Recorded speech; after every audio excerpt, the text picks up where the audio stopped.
Você acha que os seus liderados lhe consideram um bom líder? Se você quer saber, fica aqui com a gente, que nós vamos dar várias dicas de como é que você pode descobrir a opinião deles.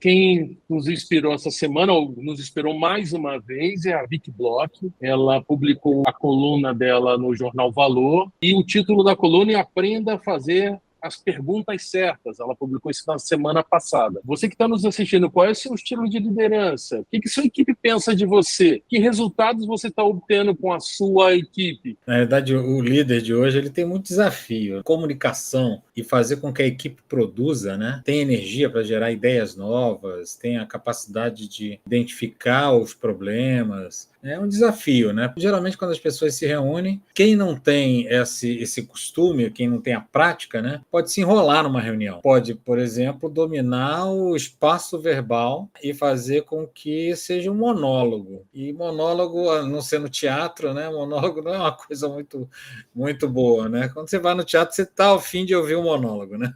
Mas em reunião não é muito legal. O papel do líder, ele tem que aproveitar esses momentos exatamente para ser o coach da equipe, fazendo as perguntas certas. Isso que está na matéria da Vicky, né? Aliás, excelente, né? Porque dá alguns toques. E a gente tem aqui, né, também uma série de ideias, né, que pode ajudar você como líder a fazer a sua equipe produzir, né? E eu acho interessante no texto que ela traz, né, que ela fala desse estilo que dá espaço para a equipe. Agora, quando a gente pensa assim, olha, eu aprendo a fazer perguntas, então eu sou um líder e eu vou ali com a minha equipe e vou começar a exercitar. Parece que é super simples, mas tem um passo anterior. Como é que eu faço para fazer com que isso seja genuíno? Como é que eu faço para, de fato, mobilizar a equipe para atingir metas, para atingir objetivos? Eu acho que tem um primeiro olhar que é sobre você enquanto líder. E aqui eu faço algumas provocações. Quais são os motivos que fizeram com que você desejasse ser o líder de uma equipe?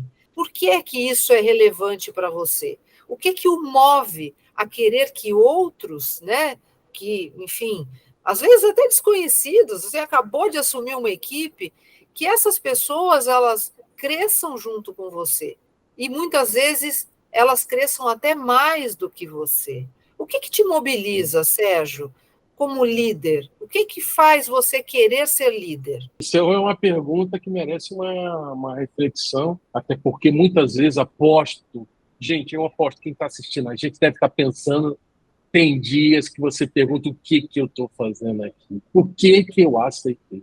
Porque justamente eu acho que tem tudo a ver com o que o Roberto falou no início, que a Valéria está falando, né? O que te motiva? E aí tem gente que acha chata e clichê, o legado, os seus valores, o autoconhecimento. Não é não, gente. Toda hora você precisa realmente rever, repensar, ajustar. Estou no caminho certo, estou no momento certo, estou com a energia correta, estou com o meu propósito em dia, estou com aquela visão de curto, médio e longo prazo, para onde eu quero levar essa equipe, os resultados, que tipo de equipe que eu quero ter, que tipo de resultado que eu quero entregar. Com certeza, quando eu comecei a ser líder, eu não sabia tudo, não tinha experiência, os cabelos brancos ajudam um pouco, mas eu queria fazer coisas diferentes, queria mobilizar pessoas para a gente fazer o que estava fora do comum do dia a dia, do chato, e levar para algum lugar com resultados excepcionais, que essa equipe fosse reconhecida como uma equipe que retribui. Você tem que ter uma conexão, né? Claro, você tem que estar entusiasmado, né? Tem que partir, tem que existir dentro de você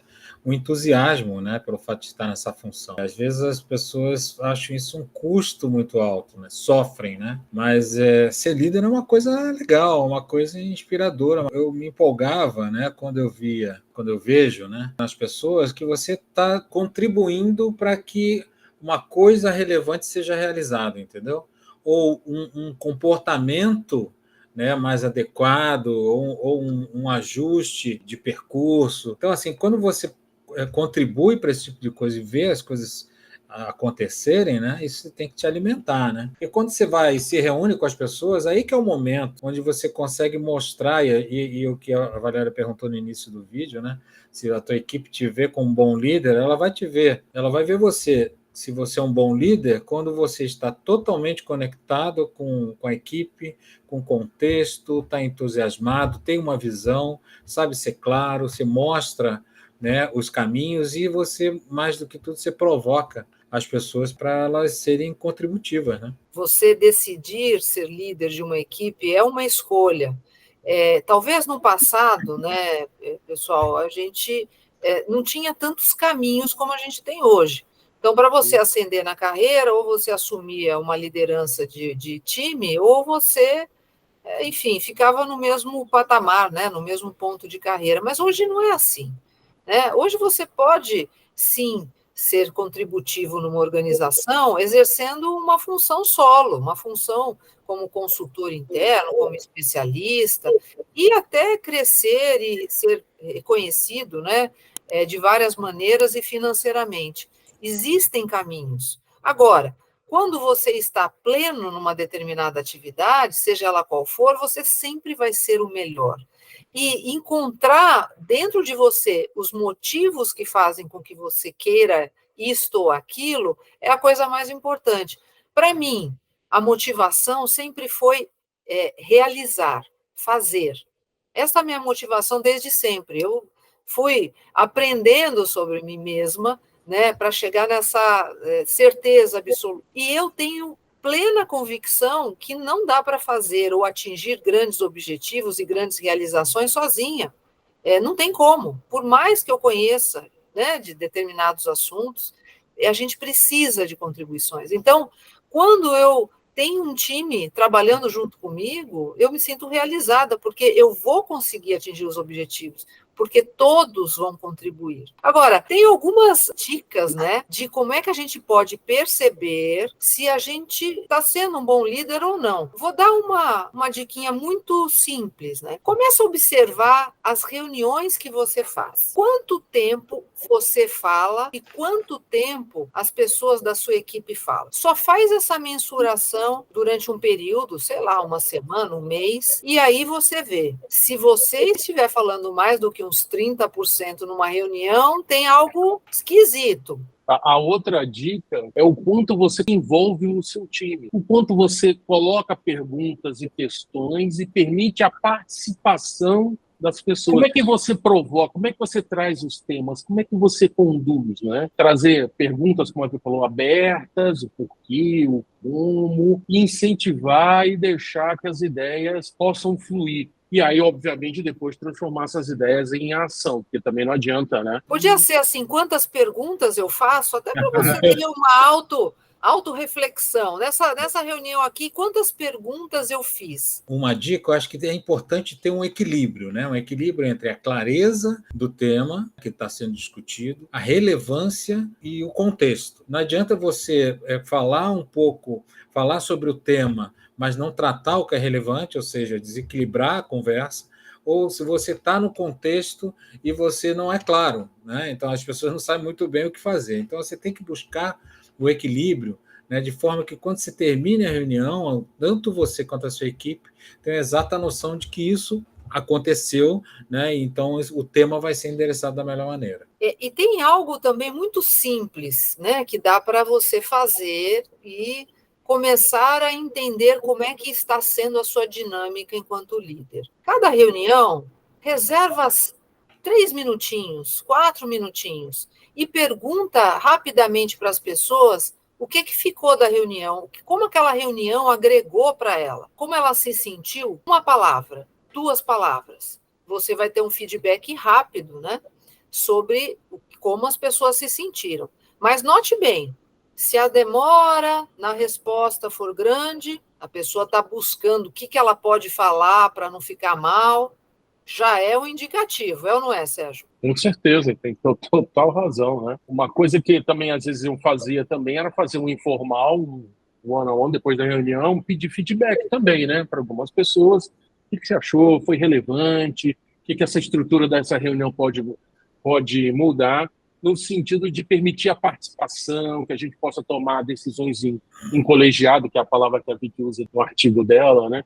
Então, você perguntar para a gente e não ter essa de eu sou líder e eu não preciso de feedback, muito menos vindo da minha equipe. Isso é comando e controle, aquele jeito antigo, entendeu? Autoritário. Pergunta. Pô, vem aqui, por favor, o que você achou da reunião? O que ficou? Poxa, ainda mais se caiu naquela situação que a Valéria falou, o pessoal demorar a responder. O que foi essa reunião? 2 palavras, defina essa reunião. Quando demorou, pode chamar um ou outro, mas tem que ser quente, né, gente? Tem que ser quente. Logo depois, né? Já pergunta o que posso melhorar, o que aconteceu. Gente, deixa eu só contar uma, né? Tinha um líder que falava demais e não pedia participação, fazia tudo diferente do que a gente está dando aqui de dica, né? Que parece óbvio, mas quando vai ver, não é. Aí, no final, a gente levantava da reunião assim, mas o que aconteceu aqui? O que foi? Tem que fazer alguma coisa? Não, não tem não, é sempre assim mesmo. Fala, e a gente sai daqui sem nada novo, ia embora. Então, virava piada, né? Então, não deixe se tornar uma piada, é muito sério. Esses momentos são raros, o tempo é tão escasso. Muita gente quer participar, né? Muita gente quer participar, tem ideia. Então, reavalia o que você está fazendo, faz uma análise. Outra dica, né, que eu acho importante, assim, nas reuniões você sempre discutir as premissas, né, para ficar claro o que você está discutindo. E além do que você vai tratar, né, das decisões, né, é discutir exatamente as implicações, que é um pouco disso que você está falando, né, Sérgio? É o que essa decisão implica em quê, né, para mim, ou em que para a minha equipe, o que tem, qual vai ser o próximo passo, entendeu?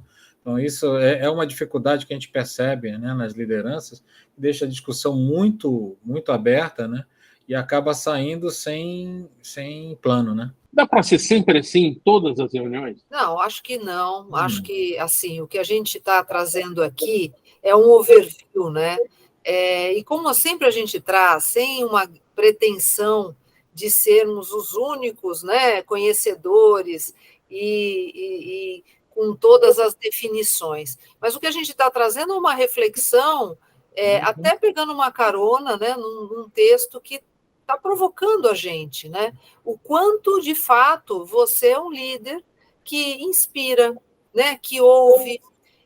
O que a gente, eu acho que sempre traz, né, nas nossas conversas é assim, ser líder, gente, não é sobre você, é sobre o outro. Então, se autocentrar, né, na sua dinâmica, né, o tempo inteiro, você está perdendo a oportunidade de liderança, na verdade. Você está olhando para você, e quando, na verdade, você vai conseguir ser líder se houverem liderados. Só ter funcionários trabalhando com você não significa que você é um líder. Significa que você tem uma responsabilidade por uma equipe. Ser líder é um pouco além. E a gente quer te inspirar a fazer isso da melhor maneira possível. Agora, se você tiver experiências para compartilhar com a gente, alguma situação que você passou, seja como líder, seja como liderado, escreve para a gente, né? Quem sabe a gente não pode trazer até alguns exemplos baseado no que você está trazendo e compartilhando. E não esquece de seguir, nós estamos em todas as redes aí, você já sabe. Se inscreve aqui. Grande beijo. Até lá. Tchau, tchau.